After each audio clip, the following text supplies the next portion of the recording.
спа. Носи се лодката, излъгах, че знам как се шофира тя, но не се тревожи.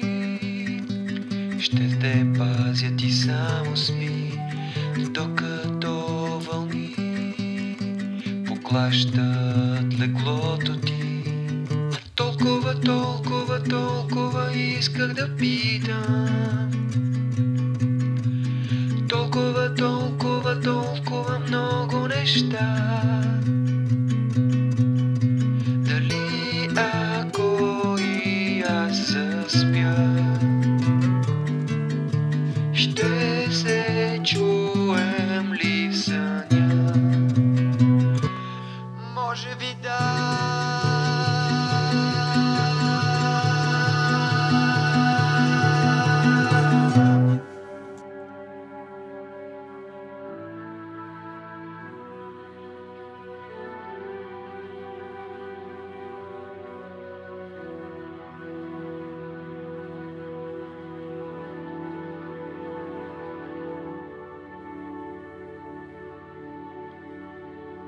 Добро утро.